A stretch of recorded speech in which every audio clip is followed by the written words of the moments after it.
பங்காரு காமாட்சி அம்மன் கோவில் ஸ்தானிகர் பெரியவாளை தரிசனம் பண்ண வரார். அவர் நிறையா கைங்கரியம் பண்ணார். பெரியவாளுக்கு அவர்கிட்ட ரொம்ப பிரியம் உண்டு. அவர் வந்து நமஸ்காரம் பண்ண வரும்பொழுது பெரியவாளுக்கு மனசில் ஒரு சங்கல்பம், இப்போ சொன்னேன் இல்லையா, அந்த சங்கல்பம் வருது. அந்த சங்கல்பம் ஏன் வருது அப்படின்னுட்டா, சங்கல்பம் இல்லாமல் இருக்கிறது எப்படி அப்படின்னுட்டா சிவனேன்னு இருக்கிறது. அதுக்கு பேர் தான் பரபிரம்மம் ஜெகநாதம். சில ஆற்றுல இருப்பா பார்த்தா காப்பியை பக்கத்தில் கொண்டு வச்சா பேப்பரை படிச்சுட்டு எதுவுமே தெரியாத மாதிரியே இருப்பா. அவர் அப்படியே பரபிரம்மம் ஜெகநாதம்னு இருக்கார், ஒன்றும் தெரியாது அப்படின்பா மாமி. அப்புறம் மாமி உள்ளேருந்து வந்து ஒரு குச்சி போடுவா, போய் காய்கறி வாங்கிட்டு வாங்கோ, ஃபேனை ஆஃப் பண்ணுங்கோ, குளிக்க போங்கோ அப்படின்னு கிளப்பினோன்னு தான் சந்தியாவந்தனம் பண்ணுங்கோ அப்படின்னு ஒன்று தான் நடக்கும். அதுதான் சக்தி. சிவன் சிவன் பேசாமல் சிவன் மட்டும் தனியாக இருந்தால் என்ன, சிவனேன்னு இருக்கும். அதனால் ஒன்றும் யூஸ்லெஸ். சக்தி இருக்கணும் கூட இருந்து. சக்தி குத்தி குத்தின்னு சக்தி இல்லையே சிவம் இல்லைன்றது கிடையாது. சக்தியும் சிவனும் சேர்ந்தாதான் பிரபஞ்சம். சிவன் இல்லைன்னா சக்தி இல்லை. விளையாட்ட கதை சொல்லிவிட்டேன், சிவன் இல்லைன்னா சக்தி இல்லை. ஏன் அப்படின்னுட்டா, இப்போ பேச்சு திறமை, இந்த சொற்பொழிவு அப்படிங்கிற இந்த சக்தியை, பிரவச்சனம்ங்கிற சக்தியானது பிரவச்சனம் பண்ணக்கூடிய பிரவச்சன கர்த்தா இல்லைன்னா வெளில வராது. ஒரு பைல்வான் இல்லை அப்படின்னுட்டா பலம் வெளியில வராது. பலம் பலவதாம் சாகம்ங்கிறார் கீதையில. பலவான்களுக்குள்ளே பலமான் ஆயிருக்கேன் அப்படிங்கிறார். அப்போ அந்த பலம் வெளியில வரத்துக்கு பலசாலி தேவைப்படுறது இல்லையா? அதனால சக்தி இல்லையேல் சிவம் இல்லைங்கிறது தப்பு. சிவம் இல்லையேல் சக்தி இல்லை. ஆனால் சிவமும் சக்தியும் சேரலைன்னா பிரபஞ்சம் இல்லை, வாழ்க்கை இல்லை. அதனால அந்த சக்தி போய் என்ன பண்றா, காமாட்சி பரமேஸ்வருடைய ஹிருதயத்தில் அந்த கலப்பரா, சங்கல்பத்தை கலப்பரா. கலப்பினோன்னு அவருக்கு தோன்றது, இந்த வந்திருக்கிறவருக்கு தங்க காசு கொடுக்கணும். பவுன் காசு கொடுக்கறதும்பா, ஒரு பவுன்ல நீ காசு கொடுப்பா. திடீர்னு உட்கார்ந்துட்டு இருக்கார், எங்க கொடுக்கறது, எப்படி கொடுக்கறது, இப்படி யார்கிட்டயா காசு இருக்கான்னு கேட்டார். கொண்டு வந்து வரல, வெளியூர்ல கேம்ப்பு, அதனால வந்து கையில காசு இல்லை, அதாவது தங்க காசு இல்லை. மடத்தில் யாராவது என்ன ஜிஆர்டியில் சீட்டு கட்டி என்ன காசாக சேர்த்து வைப்பா, அதெல்லாம் ஒன்றும் கிடையாது. யாராவது கொண்டு கொடுத்தா வைப்பா, பெரியவா கேட்டால் கொண்டு வந்து கொடுப்பா, அவ்வளவுதான். இல்லையா, வீடாக இருந்தால் நம்ம உடனே எடுத்து கொடுப்போம், கொடுக்கறதுக்கு மனசு இருந்தால் கொடுப்போம், இல்லைன்னா கூட ஒன்றும் இல்லை சார், எல்லாம் பேங்க் லாக்கரில் இருக்குது அப்படின்னு விடுவா. அதனால் பெரியவா அப்படி என்ன பண்ணுறது அப்படின்னு பார்த்தா, பெரியவா பார்க்க நினச்சோன்னா அங்கே இருந்த ஸ்திரீகள்லாம் வந்த ஸ்திரீகள்லாம் என்ன பண்ணால் பட்டு பட்டு பட்டுன்னு கழுத்து காதில் இருந்தால் கழட்டிட்டான்.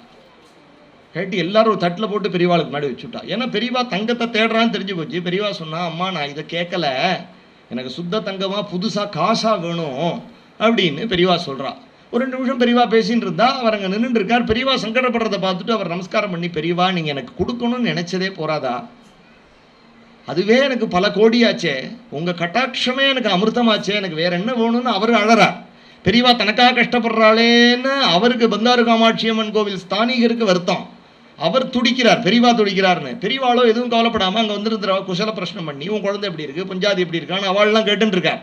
இது ஒரு 2 நிமிஷம் 3 நிமிஷம் ஆகிருக்கும். அங்கேருந்து ஒரு கார் நிற்கிறது, அதுலேருந்து ஒரு வயசான தம்பதி இறங்குறான். அவளுக்கு அப்போ வரா, வந்தோடனே பெரியவா அப்படின்னு பெரியவா அவளை கூப்பிட்றா. பெரியவாளுக்கு நமஸ்காரம் பண்ணி அவர் சொல்கிறார், இந்த மாதிரி எனக்கு 60 உபசாந்தி, அதனால் பெரியவாளை பார்த்து ஆசீர்வாதம் வாங்கிட்டு போகலான்னு வந்திருக்கேன். ஆனால் எனக்கு ஒரு தர்ம சங்கடம் இருக்குது, உங்களிடத்துல தெளிவு பெற்றுக்கணும்னு ஆசைப்படுறேன் அப்படின்னு அந்த மாமா சொல்கிறார். சொல்ல என்ன விஷயம் அப்படிங்கிறா பெரியவா அவர்கிட்ட. அவரை வரவழைச்சதே பெரியவா தானே, இங்கே ஒன்றும் தெரியாத மாதிரி உட்காந்து சொல்லேன் அப்படிங்கிறா. அப்போ சொல்கிறா, எங்கள் 60 உபசாந்திக்கு 2 ப்ரப்போசல் இருக்குது. ஒன்று, எங்கள் அம்மா கட்டின்ற, எங்கள் அம்மா சுமங்கலியாக பகவான்கிட்ட போனால், எங்கள் அம்மாவுடைய தாலி சரடு இருக்குது, திருமாங்கல்யம் இருக்குது, எல்லாரும் சொல்கிறான் அதையே இவ கழுத்தில் கட்டிடு, அதுதான் க்ஷேமம், உங்கள் அம்மா மாதிரி இவளும் சுமங்கலியாக இருப்பான்னு பெரியவாள்லாம் சொல்கிறா. இன்னொரு ஸ்கூல் ஆஃப் தாட் எங்காத்துல என்ன சொல்கிறா அப்படின்னுட்டா, புதுசாக ஒன்று பண்ணி கட்டிடு அப்படிங்கிறா. நான் எங்கள் அம்மாவதையும் கொண்டு வந்திருக்கேன், புதுசாகவும் காசு பண்ணி திருமாங்கல்யத்துக்காக கொண்டு வந்திருக்கேன், பெரியவா எப்படி உத்தரவு கொடுத்தாளோ அப்படின்னு. பெரியவா சொன்னா, நீ என்ன நினைக்கிற மனசுக்குள்ள, உனக்கு எது பெட்டர்னு படுறது அப்படின்னு கேட்டா. பெரியவா ஒன்றும் பதில் சொல்லலை. நீ என்ன நினைக்கிறப்பா அப்படின்னு ஒன்று, எனக்கு எங்கள் அம்மாவோட அந்த புள்ளையும் அம்மா தாயார் இல்லை அப்படின்னுட்டா பத்தினியை தாயாராக தானே பார்ப்பான், பத்தினியை தாயாராக பார்க்கணும், ஏன்னா அவளை அம்மா தானே, அம்மா அப்படின்னு தானே கூப்பிடணும் அவளை. அப்போ அவர் சொன்னார், அந்த மாமா சொன்னார், இந்த மாதிரி அவளுக்கு வந்து எங்கள் அம்மாவோடதையே நான் கட்டிடணும்னு ஆசைப்படுறேன். உடனே பெரியவா சொன்னால் கையை தூக்கி, நம்முடைய சங்கல்பமும் அதுதான் அப்படின்னா. அப்போ அந்த மாமா நமஸ்காரம் பண்ணினார். அப்போ அந்த மாமா அந்த பெரியவாட்ட, அந்த வந்தவர்கிட்ட கேட்குறார், பெரியவா எனக்கு ஒரு உபகாரம் பண்ணுவியோ, காத்துன்னு இருக்கேன் பெரியவா, உபகாரம் என்ன, ஆக்ஞை பண்ணுங்க, அந்த காசு கொண்டு வந்தியே அதை எனக்கு கொடுத்துட்றியா அப்படின்னு கேட்டான். உடனே அவர், அதாவது இந்த மாதிரி ஒரு பாக்கியம் யாரு கிடைக்கும், காலில் விழுந்து கொடுத்துட்டார். உடனே அந்த காசை எடுத்து பெரிவா மந்திரம் சொல்லி அவளுக்கு வச்சு அனுகிரகம் பண்ணி இந்த ஸ்தானிகருக்கு சம்பாவனை பண்ணினா, அப்போ அதை பார்த்துட்டு இருந்தவாள்லாம் சொல்கிறா, பெரிவா ஹிருதயத்தில் அவருக்கு செய்யணும் அப்படின்னு நினைச்ச க்ஷணம் எங்கேருந்தோ அந்த தங்க காசு வருது. அந்த சங்கல்பம் ஏற்படுறதுக்கும் அவள் வரத்துக்கும் உள்ள ஒரு டைம் டிஃபரன்ஸை பார்க்கும் பொழுது இட் இஸ் நத்திங். அவள் வரதுனால இவருக்கு ஹிருதயத்தில் தோன்றதா, இல்லை இவருக்கு தோண போகிறதுங்கிறனால ஆச்சு அம்பாள் அவளை கிளம்ப வச்சாளா, இது எல்லாம் ஒரே சமயத்தில் கோஇன்சிடென்டலாக எல்லாம் சேர்ந்து நடந்துதா, இது எல்லாம் பெரியவாளுடைய சங்கல்பமா, ஒன்றும் புரியாது. கண்டார் உண்டிலர், இதுக்கு யாரும் nobody can find the root. அப்போது இது என்ன அப்படின்னுட்டா, அவருடைய ஹிருதயத்தில் இந்த மாதிரி ஒரு சங்கல்பம். அந்த மாதிரி ஒரு சந்தர்ப்பம் ஆச்சாரியால் ஷோலிங்கர் அங்கே கேம்ப், ஷோலிங்கருக்கு வெளியில் ஒரு குடிசை போட்டுன்னு இருக்கார். ஒரு நாள் 2 நாள் ராத்திரி தங்குறார். மறுநாள் கார்த்தால என்னாச்சு அப்படின்னுட்டா, யாரோ ஒரு வயசான பால்காரி, யாரோ ஒரு சாமியார் தங்கியிருக்கார் அப்படின்னுட்டு அவள் ஒரு சொம்பில் பால் கறந்து எடுத்துகிட்டு பால் கொண்டு வந்து கொடுத்துருக்கா. பால் வாங்கிக்குவாங்க அப்படின்னு 1 ரூபாயோ 2 ரூபாயோ 8 அணாவோ சொல்லியிருக்காவோ. இவர் இருக்காரு, இவர் எல்லாருக்கும் முன்னாடி எழுந்துட்டுருவார். எழுந்துட்டு ஒன்றும் தெரியாத மாதிரி கண்ணை மூடின்னு அங்கே ஒரு ஓரமாக உட்காந்துருப்பார் சாக்கை போத்தின்ட்டு. இவர் என்ன பண்ணியிருக்கார், ஏகாம்பரம் மாமா அங்கேருந்து வந்தோடனே என்னம்மா கொண்டு வந்திருக்கேன் அப்படின்னு ஒன்று, பால் கொண்டு வந்திருக்கேன் சாமி அப்படின்ட்டு இருக்கா அந்த பாட்டி. பாலெல்லாம் வேண்டாம் எடுத்துன்னு போ அப்படின்னு ஏதோ சொல்லிட்டார் இவர். உடனே பெரியவா அங்கேருந்து இங்கே வாங்க, யார் அது அப்படின்னார். யாரோ பால்காரி பெரியவா, பால் கொண்டு வந்திருக்கா, வேணுமான்னு கேட்டால் நான் வேண்டான்னு சொல்லிட்டேன் அப்படின்னு ஒன்று. பெரியவா, ஏண்டா இன்னைக்கு வெள்ளிக்கிழமை பால் கொண்டு வந்து அவள் கொடுக்குறா, ஏன் வேண்டான்னு சொல்கிற, அவள்கிட்ட வாங்கிக்கோயேன், ஏதாவது கொடுத்து வாங்கிக்கோயேன், ஏதாவது ஒரு உள்ள பாத்திரம் இருந்தால் எடுத்துன்னு வா அப்படின்னு அந்த பாட்டிக்கு நிறைய பெரியவா சொன்னோன்னா அந்த பாட்டி அங்கேயே உட்காந்து கொடுத்து இது வர வரைக்கும்.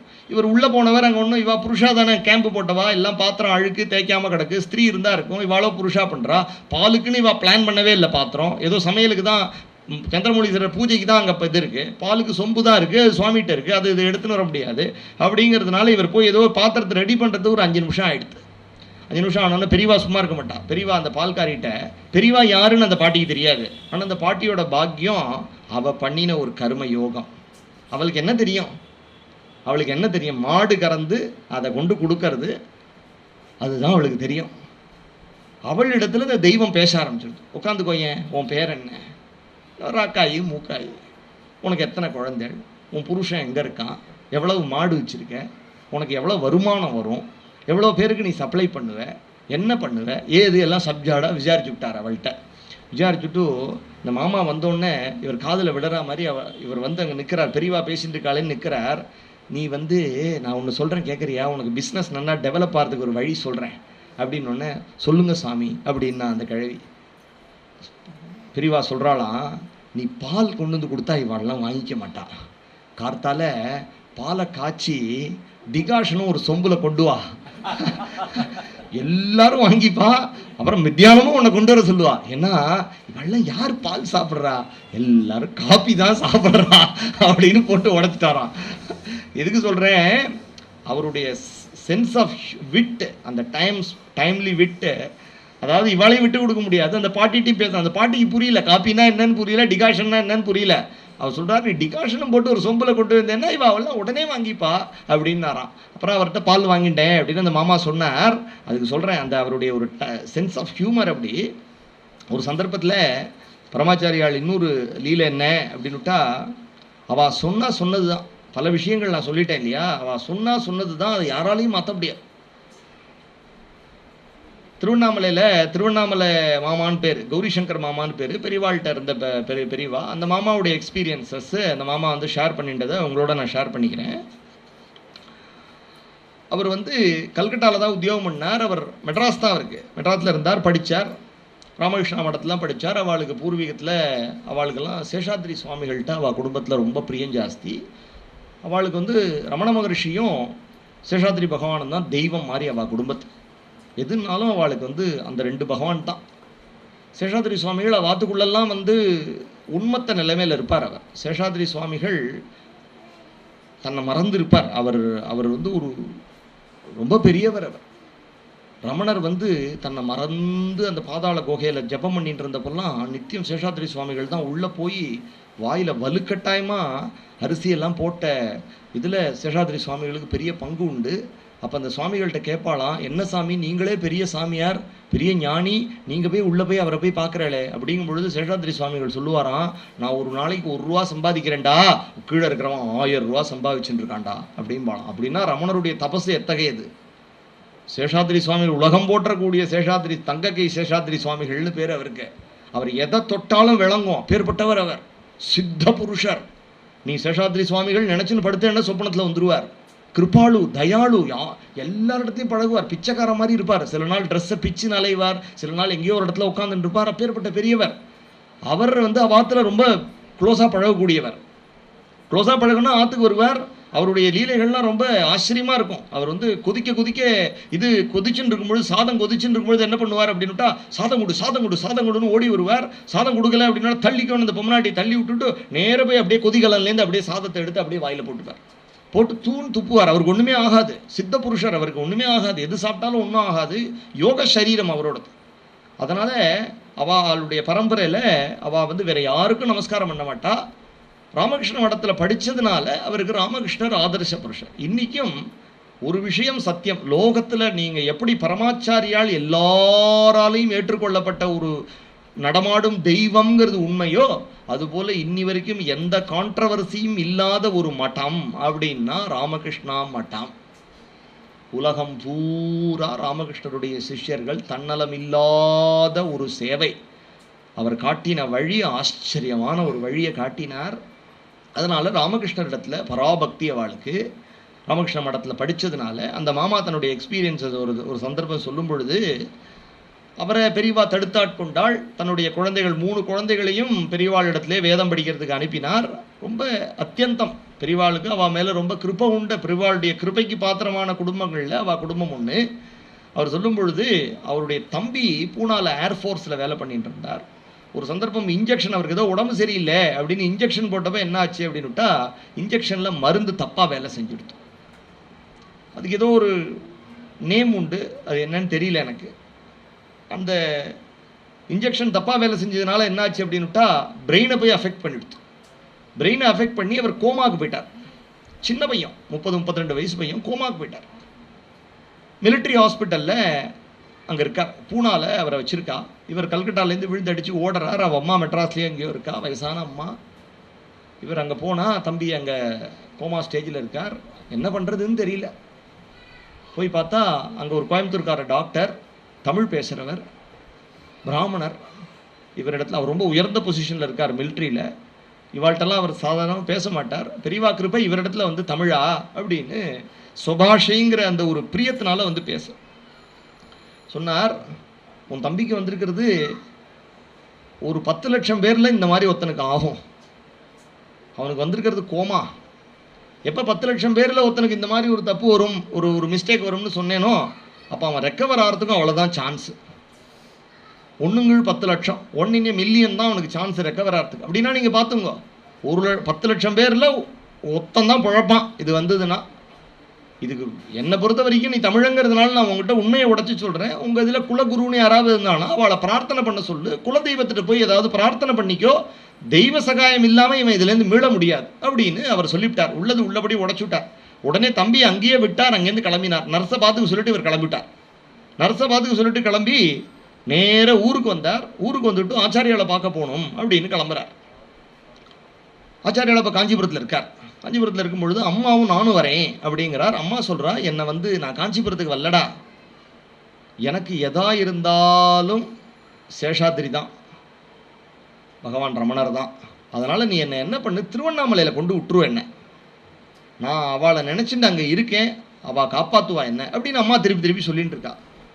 அப்போது இவர் சொல்கிறார், இவரே முன்னாடி பெரியவா கிட்டலாம் நம்பிக்கை இல்லாமல் இருந்து ஒரு சந்தர்ப்பத்தில் ஒரு மிராக்கிள்னால தான் பெரியவா இவளை ஆட்கொண்டார். அதனால் இவருக்கு அந்த ஆட்கொண்டதுனால இவருக்கு பெரியவான்னா யாருன்னு தெரியும். அதனால் இவர் பெரியவாட்ட தான் போகணும்னு இவருக்கு உந்துறது. ஆனால் அம்மாவோ அந்த காலத்து மனுஷி, அம்மா பெரியவாளை தரிசனம் பண்ணதில்லை. அவளுக்கு தெய்வம் அப்படின்னு விட்டா அவள் குரு தான். அது அப்படி தானே இருக்கணும். நேற்றுக்கே சொன்னேனே, அதுதானே பெரியவாளுக்கும் பிடிக்கும். தம் தம் நியமம் ஆஸ்தாயன்னு கீதையிலே பகவான் சொல்கிறார். நீ யோயோ யாம் யாம் தனும் பக்தகா ஸ்ரத்தையார்த்தித்தும் இச்சதி. நீ என்னென்ன தெய்வம், நீ ஐயப்பனை பூஜை பண்ணுறியா, நீ அந்த மாதிரி சாங்கோபாங்கமாக இரு. அந்த கருப்பு வேஷ்டி கட்டிக்கோ, அந்த சரணம் சொல்லு, கார்த்தாலும் எழுந்துரு, தரையில் படு, புலால் சாப்பிடாத, நியமமாக இரு. இருக்கியா? ஐயப்ப ரூபத்தில் நானே உனக்கு அனுகிரகம் பண்ணுறேன். நீ முருகனை இது பண்ணுறியா, நீ பிள்ளையார பண்ண, நீ யாரை பக்தி பண்ணினாலும் அந்த தெய்வத்தின் இடத்துல ஏகாந்த பக்தி பண்ணு. அதில் நீ விபச்சாரம் பண்ணாத அப்படிங்கிற வார்த்தையை நான் யூஸ் பண்ணுறேன்னு கீதையில் பகவான் சொல்கிறார். அவ்யபிச்சாரமான பக்தி என்கிட்ட பண்ணு அப்படின்னு சொல்கிறார். அதில் நீ அப்படின்னா என்ன அர்த்தம்னா அதில் அடல்ட்ரேஷன் பண்ணாதேன்னு அர்த்தம்.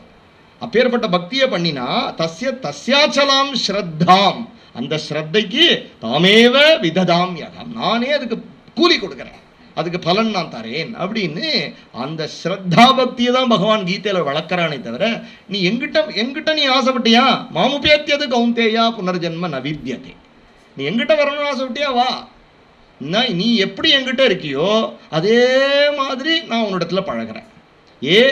யதாமாம் பிரபத்யந்தே தம்ஸ்ததைவ பஜாமியகம் மம வர்த்துமானு வர்த்தந்தே மனுஷ்யா பார்த்த சர்வசா. இதெல்லாம் சாஸ்திரம் தான் நான் சொல்கிறேன், நான் ஒன்றும் தனியாக சொல்லலையே.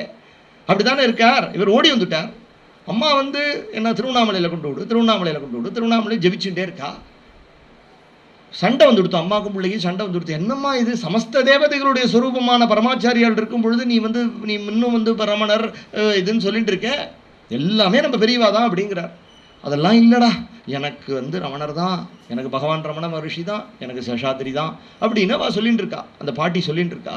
சரி எப்படியோ போ அப்படின்னு இவர் அம்மாவை வாசலில் உட்கார வச்சுன்னா அவள் அம்மா மடி பண்ணிவிட்டா. அவள் அப்பா போனதுக்கப்புறம் வாசல்லையே அவள் அம்மா உட்காந்துருக்கா. உள்ள வரல காஞ்சிபுரத்தில். இவர் அங்கேருந்து போனோடனே தேவார பாட்டு ஒன்று சொல்லி கதறி அழுதுட்டார். பெரியவாளை விட்டால் எனக்கு கதி கிடையாது அப்படின்னு அழ அழ அழ அழ சொல்கிறார். சொல்லும் பொழுது பாட்டு பாதியில் நின்று எடுத்து இவர் எழுந்து பெரியவாளுடைய பாதத்தை பிடிச்சிக்காத குறை காலில் விழுந்து கிடக்கார். எழுந்திருந்து பெரியவாளை பார்த்தோன்னே பெரியவா சொன்னாலாம், கண்ணை தொடச்சிக்கோ அப்படின்னாலாம். கண்ணை தொடச்சினோன்னு அந்த பாட்டை முழுக்க சொல்லுன்னாலாம். அந்த பாட்டை கம்ப்ளீட் பண்ணினார். அந்த பாசுரத்தை கம்ப்ளீட் பண்ணினார். நமஸ்காரம் பண்ணினார். என்ன விஷயம், என்ன இதுக்காக வந்திருக்கேன் அப்படின்னு கேட்டாலாம். உடனே இந்த விஷயத்தை சொன்னாலாம். இவர் கேட்டிருக்கார் என்ன அவனுக்கு ப்ராப்ளம்னு இவருக்கு தெரியல. இவருக்கு அந்த இங்கிலீஷ் நேம் ஞாபகம் இல்லை. டயாலிசிஸ் அப்படின்னு விட்டார். டயாலிசிஸ்ன்னு இருக்கார். என்ன அப்படின்னு கேட்டாலாம் பெரியவா. டயாலிசிஸ் அப்படின்னாலாம். இவர் அவனுக்கு என்ன கிட்னியில் ப்ராப்ளமா அப்படின்னு கேட்டாலாம் பெரியவா. இல்லை பெரியவா அப்படின்னாராம் இவர். இங்கே தானே ப்ராப்ளம் பெரியவா சொல்கிறாளாம். இவர் என்ன ப்ராப்ளம்னு சொல்லலை, பெரியவா சொல்கிறா உன் தம்பிக்கு என்ன இங்கே தானே மூளை பிரெயினில் தானே ப்ராப்ளம், கவலைப்படாத. அபயம் கொடுத்துட்டார். வந்தோடனே கவலைப்படாத, குருநாதர் இடத்துல இந்த வார்த்தை வந்துடுத்து, கவலைப்படாத எல்லாம் சரியாயிடும்னு வந்துடுத்துன்னா அப்புறம் எந்த சக்தியாலையும் நம்மளை டிஸ்டர்ப் பண்ண முடியாது. பகவான் ஸ்ரீ கிருஷ்ணர் ஒருத்தரை ஸ்ரீபாகவதம் சொல்றது, பகவான் ஸ்ரீ கிருஷ்ணர் ஒருத்தரை காப்பாற்றணும்னு முடிவு பண்ணிட்டார்னா உலகத்தில் யாராலையும் அவனுக்கு ஆபத்தை விளைவிக்க முடியாது. பகவான் ஒருத்தனை அழிக்கணும்னு முடிவு பண்ணிட்டான் அப்படின்ட்டா அப்புறம் யாரும் காப்பாற்ற முடியாதவன். இதுக்கு யார் பிரமாணம்னா ஜெயத்ரதன் பிரமாணம். ஜெயத்ரதன் பசுபதியை நோக்கி தபசு பண்ணினான். பாசுபதாஸ்திரம் எடுத்து கொடுத்தார் ஆசுதோஷி. அதை எடுத்து இப்படி இடுப்பில் வச்சுக்க போகும்பொழுது அவர் கேட்டார், குழந்தை நீ சிறந்த சிவபக்தன், அது ஒன்றும் சம்சயம் இல்லை, இந்த பாசுபதாஸ்திரத்தை யார் மேலே போட போகிற அப்படின்னா அர்ஜுனன் மேலே அப்படின்னா. அதை திருப்பி கொடுத்துருன்னார். அதை என்கிட்ட திருப்பி கொடுத்துருன்னார். ஏன்? அர்ஜுனனை யார் காப்பாத்துறா தெரியுமா?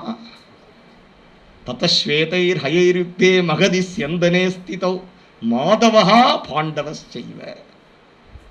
பாஞ்சஜன்யம் ரிஷிகேசகான்னு கையில் சங்கத்தை வச்சுண்டு தோத்திர வேத்ரைக பானையன்னு சாட்சாது வாசுதேவன் யாரை காப்பாத்துறானோ அவனை எந்த தேவதையும் தொட முடியாது.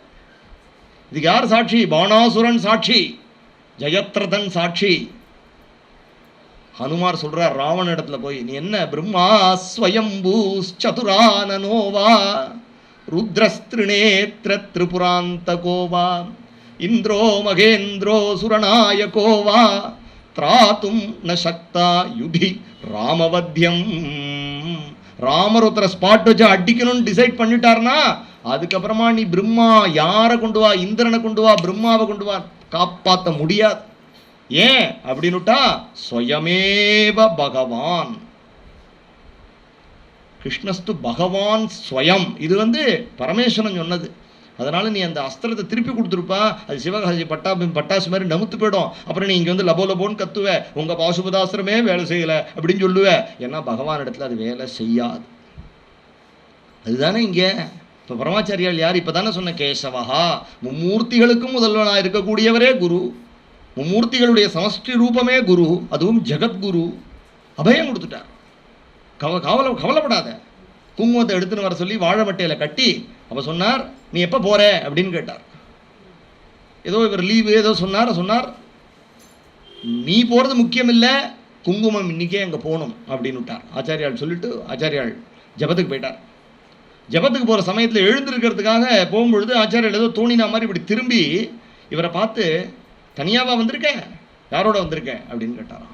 இவர் எப்படி சொல்லுவார்? அம்மா தரிசனத்துக்கு வரமாட்டேங்கிறாங்கிறத எப்படி சொல்லுவார்? அம்மா வந்திருக்கா, அம்மாவுக்கு முடியல, அம்மா வெளியில் உட்காந்துருக்கா அப்படின்னு சொல்லியிருக்கார். அப்படின்னொன்னே ஆச்சாரியர் என்ன பண்ணினார் அப்படின்னா, அதுதான் சர்வஜத்துவம் அப்படிங்கிறது இங்கே தான் வெளியில் தெரியறது. என்ன பண்ணார்? பட்டுன்னு எழுந்துட்டவர் மறுபடியும் உட்காந்துட்டார். பீடத்தில் உட்காந்துட்டு மேல் அந்த காவி ரோப் போட்டுருக்கார் இல்லையா, அதை அப்படியே களைஞ்சார். ஃபுல் துணியை எடுத்துட்டார், காவி வஸ்திரத்தை எடுத்து பக்கத்தில் வச்சுட்டார். இப்போ கௌபீனத்தோடு உட்காந்துருக்கார், வெறும் கௌபீனத்தோடு உட்காந்துருக்கார். கௌபீனத்தை இப்படி சரி பண்ணிட்டார், கோவணத்தை இப்படி சரி, கௌபீனம்னா கோவணத்தை சரி பண்ணிட்டார். இப்போ உடம்புல கோவணம் மட்டும்தான் இருக்குது, ஆச்சாரியாளுக்கு தண்டம் கையில் இருக்குது. அவர் உட்காந்துருக்கிறத பார்த்தோன்னே அந்த வெள்ளை கோவணமும் அப்படி உட்காந்துருக்கிற பளபளப்பை பார்த்தோன்னே இவருக்கு தோன்றுறது சாட்சாத் பகவான் ரமணர் உட்காந்துருக்கிற மாதிரி இருக்குது இவருக்கு. இப்படி காலை இப்படி மடக்கிண்டு இப்படி கையை அப்படி வச்சுன்னு உட்காந்துட்டார். உட்காந்துட்டவர் என்ன பண்ணினார் அப்படின்னுட்டா, அப்படி எழுந்துட்டு கையில் தண்டத்தை எடுத்துட்டார். அப்படி சுற்றி நடக்க ஆரம்பித்தார். வெளியில் கிடுகிடுன்னு வெளியில் போனார். அதே கௌபீனத்தோடையே வெளியில் போகிறார். காவி ட்ரெஸ்ஸை கழட்டி வச்சுட்டு வெளியில் போகிறார். காவி ட்ரெஸ்ஸை கழட்டி வச்சுட்டு வெளியில் போனோன்னே அங்கே போய் நேராக போனோன்னே பெரியவாவரான்னு டக்குன்னு யாருக்கும் பெரியவாவரான்னு தெரியல. ஏன்னா கோவணத்தோடு நடந்து போகிறார், யாருக்கும் புரிஞ்சிக்க முடியல. ஒரு நிதானிச்சுட்டு பார்த்தோன்னே எல்லாரும் அந்த வயசான பாட்டி அங்கே உட்காந்தா இல்லையா, பரமேஸ்வரா அப்படின்னு சொல்லி காலில் விழுந்து சேவிச்சா. அம்மாட்ட வந்து நின்னோடனே இப்படி நின்று பார்த்துட்டு அந்த மாமியின் இடத்துல அந்த மாமியின் குழந்தை எப்படி இருக்கான், இப்படி போயிட்டானோ அழுதுன்னு இருக்கான். பெரியவா அதுக்கு பதில் சொல்ல, ஏன்னா இவருக்கு முன்னாடியே சொல்லியாச்சே பிள்ளைய பற்றி.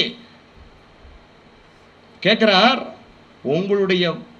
உன்னுடைய மாதாமகர் எந்த ஊர், அவருக்கு குலதெய்வம் எரு, யாரை குலதெய்வமாக வச்சுருந்தார் அப்படின்னு அந்த மாமி விக்கி அழறா. அந்த மாமி சொல்கிறா, திருவண்ணாமலைக்கு பக்கத்தில் எங்களுக்கு குலதெய்வம் அப்படிங்கிறத விட எல்லாமே எங்களுக்கு பகவான் ரமண மகரிஷி தான் அப்படிங்கிறா. திருவண்ணாமலைங்கிறிய சேஷாத்ரி சுவாமிகளை தெரியுமோ அப்படின்னு. நன்னா தெரியுமே, என்ன பண்ணுவார், எங்கே பார்த்துருக்க?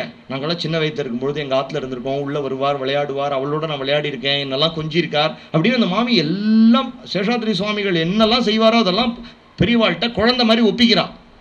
ரமணரை பற்றி சேஷாத்ரி சுவாமிகளை பற்றி ஒரு 5 நிமிஷம் அளவலா விட்டு பெரியவா அப்படி தண்டத்தை வச்சுன்னு அப்படி நின்று ஒரு சிரிப்பு அந்த மாமியை பார்த்து சிரிச்சு, கவலைப்படாத. அப்போ பெரியவாளுடைய குரல் அப்படியே மாறி போயிடுத்து. பேசும்பொழுது வேற குரலில் பேசுகிறார். அவர் நிற்கிற ஸ்டைல்லாம் பார்க்கும்போது பெரியவா ஸ்டைல் இல்லை, வேற மாதிரி இருக்கார். அவர் நடந்து போகிற விதமே டிஃப்ரெண்ட்டாக இருக்கு.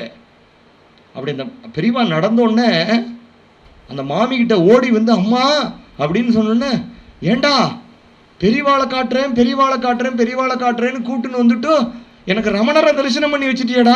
இப்போ வந்தாரே அவர், அந்த பாட்டிக்கு கண்ணு சரியா தெரியாது, வயசானவர் இல்லையா, அந்த பாட்டி இத்தனை நேரம் ரமணர் தான் பேசுகிறான்னு பேசிட்டு இருக்கா. பெரியவான்னு சொன்னேன், சன்னியாசின்னு சொன்னேன், அவர் காவியே கட்டிக்கலையடா, அவர் சரீரத்தை பார்த்தியா பளபளன்னு இருக்கு. பகவான் அப்படி தாண்டா இருப்பார், பகவானே வந்தார்ரா. ஆனால் அந்த குரல் எனக்கு சேஷாத்ரி சுவாமிகள் குரல் மாதிரியே இருந்ததுடா. அப்போ அந்த மாமி என்ன சொன்னா, ஊர்லேருந்து கிளம்பும் பொழுது, நான் பார்த்தா ரமணரத்தான் பார்ப்பேன்னு சொன்னா. அப்போ ஆச்சாரியால் வந்து மாமி உள்ள வரலன்னு தான் இவர் சொன்னார். அந்த மேலே போட்டு காவி வஸ்திரத்தை களைஞ்சதாகட்டும், அந்த போய் அப்போ குரல்ல சேஷாத்ரி சுவாமிகளாகவும் சரீரத்தினால ரூபத்தினால பகவான் ரமண மகரிஷியாகவும் அந்த மாமிக்கு ஒரே சமயத்தில் காட்சி கொடுத்து அந்த மாமியினுடைய பராபக்தியே ப்ரூவ் பண்ணினார். அப்போ தெய்வம்ங்கிறது வந்து உன்னை இதுலேருந்து அது மாறுன்னு கன்வெர்ட் பண்றது தெய்வம் கிடையாது. யாரையும் நீ மாற்ற முடியாது. மாத்தினா என்ன, ஆதாயம் சில்லறர் தான் மாறுவான். மாறணும் அப்படின்னா அவனுக்கு யதார்த்தமா ஒன்று நம்ப, அவனுக்கு அது நல்லதுன்னு அவன் ஹிருதயத்துக்கு படணும். அதுதான் மாற்றம்ங்கிறது நிரந்தரமாக வர. இல்லைன்னா மற்றதெல்லாம் என்ன இருக்கும், அதெல்லாம் திக்காவட்டு. கொஞ்ச நாள் மாறுற மாதிரி இருப்பா, மறுபடியும் பழைய குருடி கதவை திருடின்னு ஆரம்பிச்சிருவா. அதனால் இந்த லீலை ஆச்சரியமான லீலை. இந்த பிரசாதத்தை எடுத்துன்னு ஒருத்தர் போனார். ஒருத்தர் எடுத்துன்னு போய் இவருடைய ஃப்ரெண்டு இது மாதிரி பரமாச்சாரியால்கிட்டேருந்து குங்குமம் வந்திருக்கு அப்படின்னோன்னு அவர் என்ன பண்ணினார், அந்த தூங்கிட்டு இருந்த அந்த பையனுக்கு, சந்திரசேகர்னு பேர் இந்த மாமாக்கு, மிலிட்டரியில் இருந்த மாமாக்கு, அவர் நெத்தியில் குங்குமத்தை இட்டு நல்லா 10 மாதிரி குழைச்சி அவருக்கு நெத்தியிலெல்லாம் இட்டு உடம்பு பூரா பூசி விட்டுட்டார். ஒரு ராத்திரி 9 மணி 10 மணி இருக்கும். கோமா ஸ்டேஜில்னா படுத்துட்டு இருக்கார். இவர் ரெக்கவரே ஆக மாட்டார். ஒரே ஒரு நர்ஸை போட்டிருக்கா. இவருக்கு ஏதாவது மலமூத்திர விசர்ஜனம் பண்ணி ஒன்றும் ஆகாது. அப்படி எதாவது இருந்தால் துடைக்கிறதுக்கு ஒரு ஆள், அவ்வளோதான். அப்படி கிடக்கார் இவர். ராத்திரி ஒரு 10 மணி போல் இருக்கும். திடீர்னு அவருடைய அந்த படுத்துட்டு இருந்த கோமா ஸ்டேஜில் இருந்தவர் என்ன பண்ணியிருக்கார், அவருக்கு ஒரு காட்சி. அந்த காட்சியில் அவரால் வந்து கத்த முடியல. ஏன்னா கோமா ஸ்டேஜில் இருக்கிறதுனால கை காலெலாம் மரத்து போச்சு. அவருக்கு மூமெண்ட் பண்ண முடியல. அவர் வந்து பெரியவா பெரியவா பெரியவான்னு கத்தி அப்படியே உருண்டு தொப்புன்னு கட்டிலேருந்து விழுந்துட்டார். விழுந்தவர் கட்டிலேருந்து கீழேருந்து எழுந்து உட்காந்து அங்கேருந்து ஓடி வந்து எல்லாரும் வந்தோடனே அந்த நர்ஸு வந்து தமிழ்காரி, என்ன விஷயம் அப்படின்னு கேட்டோடனே அவர் சொல்கிறார், ஆச்சாரியாள், நான் இப்போ உன்னை எப்படி பார்க்குறேனோ அதே மாதிரி ஆச்சாரியாள் என்கிட்ட வந்தார். என்னை வந்து தலையிலேருந்து கால் வரைக்கும் கட்டாட்சம் பண்ணினார். உனக்கு சரியாயிடும்னு சொன்னார். நான் ஒரு பெரிய பாப்பி. அப்பேற்பட்ட பரமாச்சாரியால் வரும்பொழுது அவரை நான் வந்து சேவிக்கலை. அவர் காலில் விழுந்து விழலை. பெரியவான அவருக்கு நான் ஒரு வார்த்தை சொல்ல முடியல. என் வாய் கட்டிடுத்து, என் கை கட்டிடுத்து. பேர்பட்ட பாவி ஆயிட்டேன், நான் பாவி ஆயிட்டேன் அப்படின்னு ஒன்று. பாவி இல்லைப்பா, நீ மகாபாகியசாலி. இங்கே யாரும் வரல. பெரியவா வந்து உன் சொப்பனத்தில் வந்திருக்கா. எப்படி அந்த மாமிக்கு அந்த மாதிரி ரமணராகவும் சேஷாதிரி சுவாமியாகவும் காட்சி கொடுத்து அன்னைக்கு சாயங்காலமே எங்கேயோ சித்த புருஷராக இருந்து காஞ்சிபுரத்துலேருந்து பூனாவில் வந்து அவருக்கு அனுகிரகம் பண்ணி அவருக்கு சரியா போயிடுத்து. நான் வந்து சரியா போயிடுத்துங்கிற மிராக்களை உங்கள்கிட்ட சொல்லலை. இதில் என்னன்னா பெரியவாளுடைய கிருப்பை. நீ கொண்டு இன்னைக்கு ராத்திரிக்குள்ளே இந்த விபூதி அவனுக்கு இடு அப்படின்னு சொல்லி அங்கேருந்து ஒரு பாம்பே வர ஃப்ளைட்டை பிடிச்சி யாரோ ஒருத்தர் வந்து அதை கொண்டு வந்து பெரியவா அனுகிரகத்தினால சேர்த்து அவருக்கு உடனே சுத்தம் பண்ணி விட்டுட்டார். அவருக்கு இப்பயும் அவர் க்ஷேமமாக இருக்கார். பிழைக்க மாட்டார். 10 லட்சத்தில் ஒருத்தன் அப்படின்னு சொன்ன 1000ல் ஒருத்தன்னு கேள்விப்பட்டிருக்கோம். 10 லட்சத்தின் ஒருத்தனை கூட பெரியவா பிழைக்க வச்சிருக்கா. கிருப்பைன்னா இது கிருப்பை. கிருப்பா மாத்திரத்தினால இவாள்லாம் ரியாக்ட் பண்ணுறதுக்கு முன்னாடி பெரியவாளுடைய கிருப்பை காப்பாற்றி எடுத்து அப்படின்னா ஒரே ஒரு காரணம் அவர் சொல்கிறார், எங்களுக்கு எந்த யோகியதையும் கிடையாது, எங்கள் மேலே அவர் கிருப்பை பண்ணினார். ஏன் கிருப்பை பண்ணினார் தெரியாது. குரு ஏன் கிருப்பை பண்ணினார்னு குருகிட்ட போய் கேட்க முடியுமோ? எனக்கு என்ன குவாலிஃபிகேஷன் இருக்குது, என்ன கிருப்பை பண்ணுறேளே அப்படின்னா, சிஷ்ய அண்ணா சொல்கிறா, குரு கிருப்பை பண்ணுறதுக்கு இன்ஃபேக்ட் குவாலிஃபிகேஷனே தேவையில்லை. இஃப் யூ ஹேவ் குவாலிஃபிகேஷன், அப்போ என்ன ஆகும்னா குவாலிஃபிகேஷன் இருக்குன்றது உன்னை குருகிட்டேருந்து விளக்கிடும். என்கிட்ட ஏதோ ஒரு சரக்கு இருக்குது சார், நான் பாராயணம் பண்ணிவிடுவேன் சார், பிரவச்சனம் பண்ணிவிடுவேன் சார், சம்ஸ்கிருதம் தெரியும் சார் அப்படின்ற கர்வம் உன்னை குருகிட்டேருந்து நீ வேற குரு வேறன்னு பண்ணிவிடும். எனக்கு ஒன்றுமே தெரியாது, குரு கிருப்பையினால் நான் வாழறேன் அப்படின்றது உனக்கு வந்துடுத்து அப்படின்னா உடனே குரு மடியில் எடுத்து வச்சுருவார். ஏன்னா பச்சை களிமண், உன்னை எப்படி வேணால் திருப்பி ஷேப் பண்ணிக்கலாம், எல்லாம் எனக்கு தெரியும் அப்படின்னு ரெசிஸ்ட் பண்ணுறவனே குருவுக்கு மாற்றுறது கஷ்டம் ஆகும் இல்லையா? அதனால் நீ பக்குவப்படட்டும்னு விட்டுருவார். அதனால தான் கீதையில் பகவான் சொல்லும்போது தத்வித்தி பிரணிபாத்தேன பரிப்பிரஸ்னேன சேவையா அப்படிங்கிறார். உடனே உபதேசம் பண்ண மாட்டா. 10 வருஷம் ஆகும், 20 வருஷம் ஆகும், சில சமயம் அடுத்த ஜென்மா கூட ஆகிடும். இல்லை இந்த ஜென்மாலேயே நடக்கும், அப்படின்னுட்டா இது நான் அடிக்கடி சொல்கிறது உண்டு. ஒரு பெரியவர் இருந்தார். அவருக்கு சிருங்கேரி சுவாமிகள் பாதி ஸ்லோகம், ஸ்ரீவித்யா உபாசன ஸ்லோகம், பாதி ஸ்லோகத்தினுடைய ஒரு பாதத்தை சொப்பனத்தில் சொன்னார். ஏன்னா ஆச்சாரியால் வந்து ஒரு சொப்பனத்தில் சொல்லி திருப்பி சொல்கிறார். சொல்லும் பொழுது இவா வந்து இவருக்கு அது மனசில் பதிஞ்சு கொடுத்து முதல் பாதம். அடுத்த முறை ஆச்சாரியால போய் தரிசனம் பண்ண போகும்பொழுது கிட்ட கூப்பிட்டு அவர்கிட்ட சொல்கிறார், உனக்கு சொப்பனத்தில் பாதி சொன்னேனே, மீதி இப்போ அபியாசம் பண்ணுறேன், இங்கே உட்காந்துக்கோ, உபதேசம் பண்ணுறேன், உட்காந்துக்கோங்கிறார். அப்போ என்ன பண்ணுவேன்? அப்பாவா உனக்கு அன்னைக்கு தூக்கத்தில் சொப்பனத்தில் கொடுக்கணும்னது உண்மை, பாதி தான் கொடுக்கணும், மீதியை நேரம் தான் கொடுக்கணுங்கிறது உண்மை. அப்போ சொப்பனம் பொய்ன்னு சொல்ல முடியுமோ? சொப்பனம் ஈஸ்வரன் கொடுக்குறான். சொப்பனமானது ஈஸ்வரனால் கொடுக்கப்படுது. அப்போ சொப்பனத்தை கிரியேட் பண்ணுறவன் ஒருத்தர் இருக்காங்கிறார் ராமானுஜாச்சாரியார். அவருடைய ஸ்ரீபாஷ்யத்தில் இதை எடுத்து இதை விசாரணை பண்ணும்பொழுது சொல்கிறார், கனவை ஒருத்தன் கிரியேட் பண்ணுறான், கனவை ஒருத்தன் உனக்கு அனுகிரகம் பண்ணுறாங்கிறார். ஏன் அப்படின்னுட்டா, வாயினார் பாடி மனத்தினார் சிந்திக்க போய பிழையும் புகுதருவான் என்றடமும் தீயினில் தூசாகும் செப்பேலோர் எம்பாவாய் என்று ஆண்டாள் பிராட்டி சொல்லிட்டா. பிராரப்த கர்மாவை கூட பகவன் நாம் அழிக்கணும்னு சொல்லிட்டா. உனக்கு நேர ஒரு ஆக்சிடென்ட் ஆகணும், உனக்கு சொப்பனத்தில் ஆக்சிடென்ட் ஆன மாதிரி காட்டி கிருப்பையினால உன் பாபத்தை கழிச்சுடுவான். அது சரி சார், ஒரு லாட்ரி சீட்டு விழுந்தா மாதிரி இருந்ததே, அதுவாகவும் நேரம் விழக்கூடாதோ, அதையும் சொப்பனத்திலே காட்டி தூக்கமாக பண்ணிவிட்டாரே அப்படின்னுட்டா, எனக்கு லாட்ரி சீட்டு விழுந்ததுன்னா அப்புறம் பிரவச்சனம் பண்ண வரமாட்டேன், போயிடுவேன் நான். அதனால எனக்கு கொடுக்கவே கூடாது, இப்படியே தான் வைக்கணும். ஹேண்ட் டு மவுட்டாக வச்சாதான் இவன் வருவான், இல்லைன்னா இவன் கொழுப்படுத்து வேற எங்கேயா போயிடுவான். அதனால அவனுக்கு எவ்வளவு கொடுக்கணுமோ அவ்வளோ கொடுப்பார். அதுக்கு மேலே ஒரு இன்ச்சுனா இறக்கி விட்டுருவார். எனக்கு ஜான் ஏறுனா முழம் சறுக்கிறதும்பா, என்ன நீ உன்னை ஜானா ஏறிண்டே இருந்தேன்னா மேலே போயிட்டேன்னு தோணிடும் இல்லையா? எங்கள் ஊரில் சொல்லுவோம், ஆட்டுக்கு வாழை அளந்து தான் வச்சுருக்காம்மா, இப்போவே ரொம்ப ஆடுறதே பெரிய வாழாக இருந்தால் எப்படி இருக்கும்பா. அந்த மாதிரி நமக்கு எல்லாம் பண்ணுறது பகவானுக்கு எல்லாமே தெரியும். பகவானுக்கு எல்லாமே, he knows everything, he knows everything and nothing. பகவான் விஷயத்தில் நான் தெரியாமல் பண்ணிவிட்டேன் அப்படிங்கிறதே கிடையாது, எல்லாமே தெரிஞ்சு தான் பண்ணுறான். எப்படி தெரிஞ்சு பண்றான்? உன் கர்மாவை தெரிஞ்சு உன் கர்மாவே உனக்கு பலன் தரா மாதிரி தான் பண்றானே தவிர, நாதத்தே கஸ்யசித் பாபம் நச்சைவ சுகிருதம் விபுகு அஜ்ஞானேன அவிருதம் ஞானம் தேன முஹ்யந்தி ஜந்தவா. வா கர்மா, வா நல்லது கெட்டதுரா, நான் என்ன பண்ணுவேன்? விளக்கு இருக்கு, விளக்கில் நீ மது மாம்சமும் சாப்பிடலாம், சீட்டும் ஆடலாம், பாகவதமும் படிக்கலாம். அந்த விளக்கை வச்சு நீ எதுக்கு உபயோகப்படுத்துறேங்கிறது உன் புத்திடா. அதுக்கு என்ன பகவானை எதுக்கு நீ சாட்சியை கூப்பிடுற? அதனால அந்த அவரை காப்பாற்றி கொடுத்தார்.